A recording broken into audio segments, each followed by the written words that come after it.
En esta oportunidad presentaremos nuestro octavo video asociado al diseño del edificio de 4 niveles en concreto. Vamos a hacer un resumen de todo lo que hemos tenido en este ejemplo. En principio, voy a colocarlo aquí. En principio, establecimos nuestro modelo estructural, donde también están los nervios, están las vigas, las columnas. Se introdujeron cargas, se definió el espectro, se aplicó el espectro, se establecieron las combinaciones de carga, la masa, en el formato de masa en mass source para definir la masa de la estructura. También hicimos lo referente al diafragma rígido, y luego de que teníamos todos los parámetros hicimos un proceso de análisis donde se revisaron derivas, corte basal, donde se revisó la tabla de masas participativas, formas modales. Luego que superamos la parte de análisis, vimos lo que correspondió. Empezamos con el proceso de diseño. En el proceso de diseño, primero tuvimos una aproximación con los elementos membranas que transmitían las cargas tributariamente. Bien, luego de tener certeza de cuáles son las áreas de acero en vigas y en qué estatus estaban las columnas, se modificó el elemento de área de membrana a shell con una malla de elementos finitos y se volvió a correr la estructura, se volvió a hacer el proceso de diseño y verificamos que todo estuviese dentro de los rangos normativos. Y allí empezó un proceso en el que destacamos que, por ejemplo, viéndolo así en global, para el caso del refuerzo longitudinal en vigas, era importante, voy a llegar hasta acá, establecer los momentos de diseño considerando la ductilidad de la sección. Ello nos llevó a estudiar el diagrama momento curvaturas para secciones simplemente reforzadas y secciones doblemente reforzadas, de donde se concluyó que la sección doblemente reforzada es mucho más dúctil, y también que debemos controlar las áreas de acero debido a que una gran cantidad de acero conduce a una sección frágil, entendiendo que cuando estamos cerca del 1% estamos en un buen rango de ductilidad. Luego revisamos, entonces aquí, por ejemplo, en el diseño, revisamos lo que correspondió al corte, el corte en vigas. Entendíamos que para el corte en vigas debemos hacer la sumatoria de los momentos por capacidad. Tenemos acá los momentos por capacidad entre L, ese es el corte por capacidad, más el corte gravitacional. Nos definía un corte de diseño que comparábamos con el análisis y con ello teníamos el acero requerido. Entonces, en sentido horario y antihorario para tomar todos los casos, tal como lo tenemos acá. Luego revisamos la revisión columna fuerte, viga débil. Para el caso de la viga tomamos un factor de sobresistencia de 1. En la columna tomamos su diagrama de interacción e hicimos la revisión tanto horario y antihorario en el eje mayor y en el eje menor, expresando las relaciones 6/5 de viga columna y columna sobre viga. Todo esto al principio obviamente con los aceros de cálculo. Después hicimos la revisión del corte en la junta. La revisión del corte en la junta es plantearse el equilibrio de fuerzas que hay en el nodo, entendiendo que las vigas tienen momentos en la misma dirección y produce esta fuerza cortante de demanda T más C, que la contrarresta la columna, tal como lo vemos acá. Cuando analizamos el corte en la junta más adelante, siempre vamos a ver el equilibrio. En este caso específico, de que T más C menos el corte en la columna es nuestra demanda versus J, y que eso debe ser resistido por el concreto, y que hay tres condiciones confinadas en 4 caras, 3 o 2 caras, o para otros casos. Eso fue lo que vimos en el joint shear, que precisamente entendiendo que estaba confinada en 3 caras, nos definió una resistencia, esta es la demanda y esta es la relación demanda-capacidad, que debe ser menor a 1. Y finalmente vimos el corte en columnas, que es similar al caso de vigas, pero en el corte en columnas tenemos 2 condiciones. Ya lo hemos conversado.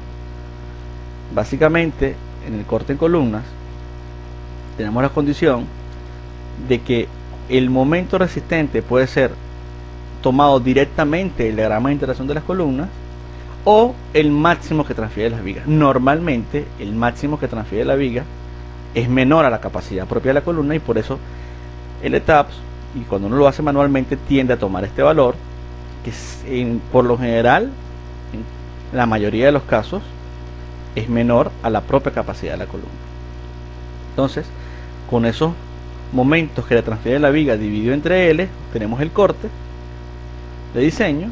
Ese corte se compara contra el corte último del análisis para definir cuál es el parámetro final, y diseñamos entonces por corte la columna, tomando en cuenta por supuesto las fórmulas básicas de diseño por corte establecidas en la norma, ¿no? Pero todo eso, destacamos, siempre se hizo al principio con los aceros de cálculo.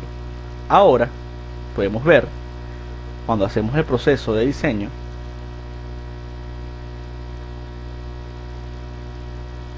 por ejemplo, me paro en el pórtico de eje 1, pararme en el pórtico 1, de que perfectamente nos está reportando el refuerzo longitudinal, pero recuerden que tenemos unas secciones nuevas, T1, T2, T3 y T4, T1 50 por 60 con 30 y 15, entonces lo que hicimos, 30 y 15, 24 y 12, 42 y 21, 32 y 16. Y pueden ocurrir ajustes. Por ejemplo, cuando vemos el refuerzo por corte, shear reinforcing, estos valores se han mantenido, los que estábamos estudiando, en el caso de la viga, intactos, producto de lo siguiente. Cuando analizamos la viga, bueno, fue en la combinación 3, 717,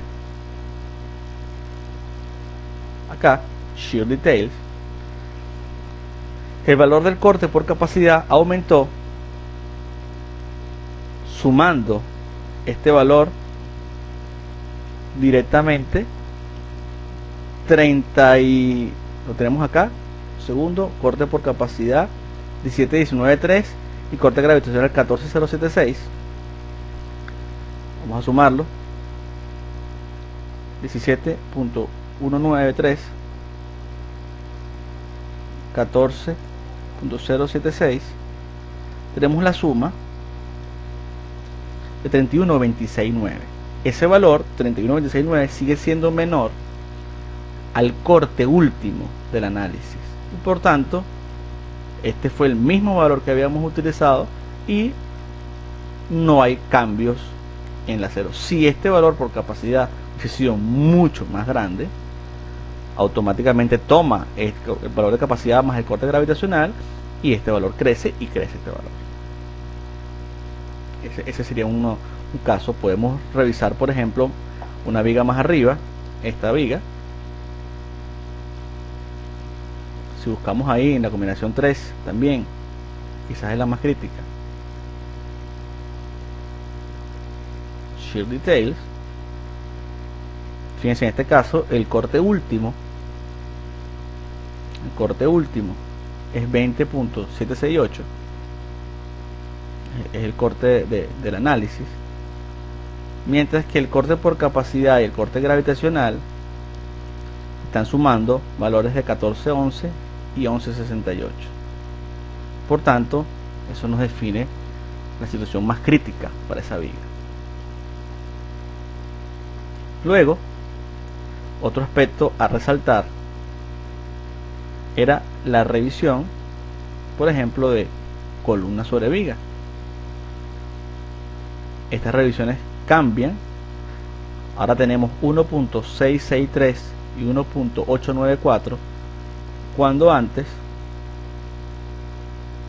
teníamos 1.827 y 1.83.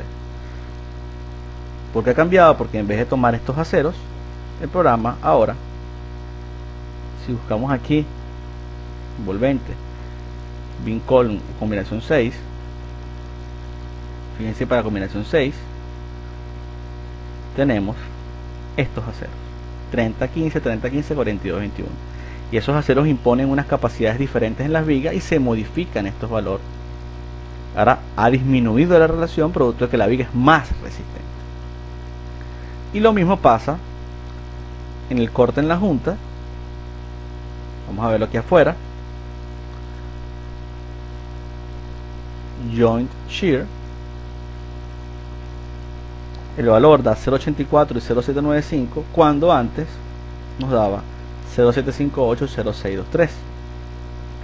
Ha sido igual, porque entonces en el caso del corte en la junta combinación 3, siempre en el tope, ahora estamos tomando los aceros impuestos y no los de cálculo. Una conclusión es: si nosotros no tomamos la previsión y colocamos mucho más acero del que nos propone el cálculo, sin tomar en cuenta que eso va a generar cambios significativos en el chequeo de los cálculos de corte de columna fuerte, viga débil y de corte en la junta, podemos tener problemas cuando hagamos las revisiones, porque muchos de estos casos puede ya no cumplir. Entonces tenemos dos visiones: una, tratar de ajustarnos lo más que se pueda a los aceros de cálculo, y lo otro es, si de alguna manera tenemos que hacer un cambio producto de agrupar elementos en situaciones iguales para no generar tanto detallado, entonces tenemos que entrar al programa, definir nuevas vigas con sus propios aceros, como ya lo hicimos, y volver a revisar todos estos parámetros de corte en la junta, columna fuerte, viga débil y chequeo de cortante en viga y columna, para saber que estamos aún dentro del rango de demanda capacidad.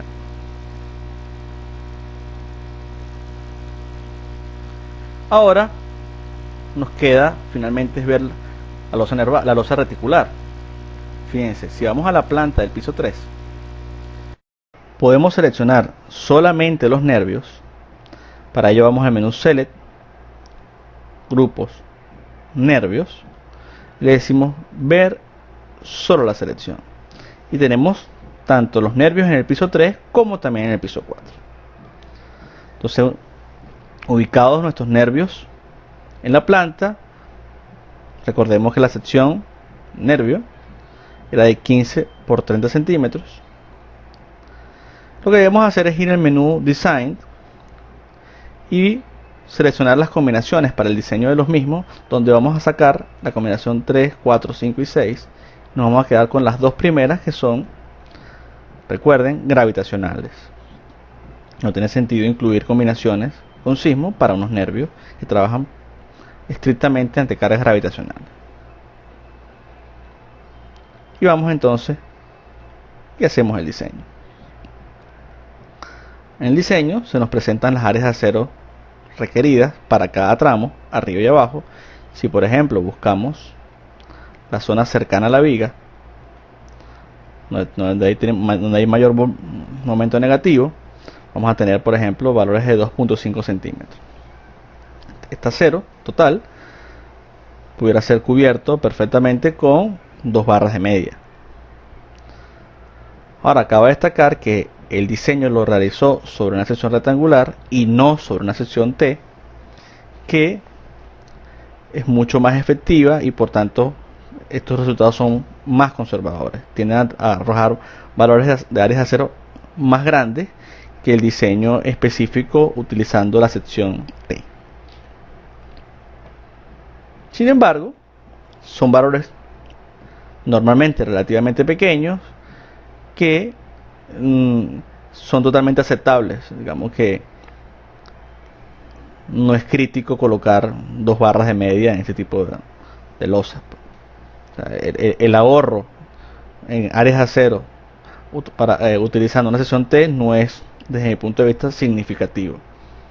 Por supuesto habrá que revisar cada caso, pero en En este modelo tenemos unos resultados bien representativos y a mi juicio conformes para lo que sería el diseño de una losa reticular. Sin embargo, en programas como el SAFE, por ejemplo, donde se tiene un módulo especial para losas reticulares, obviamente los resultados son más precisos. Recuerden que nosotros liberamos la torsión y precisamente por eso no hay problemas de torsión. Nosotros no tenemos ningún problema de torsión. Otra manera de haber resuelto el problema de quitar la torsión, veamos que aquí hay release, habíamos aplicado unos release al principio. Recuerden que tenemos aquí unos elementos release de torsión, liberada la torsión.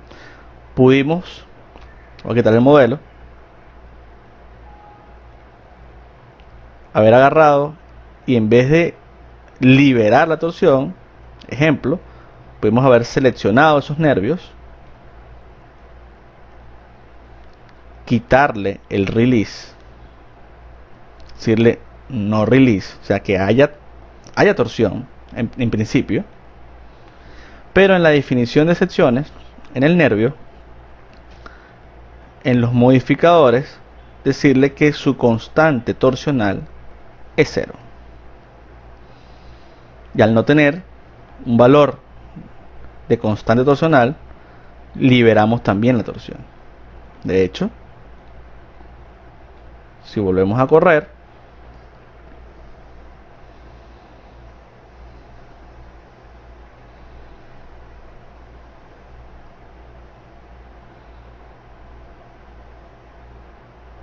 esa es otra vía, pues. Volvemos a correr la estructura y mandamos a diseñar.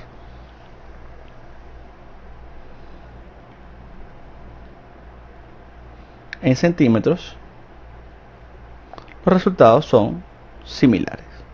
O sea que podemos liberar la torsión de los nervios o modificar el módulo de constante torsional y ponerle 0.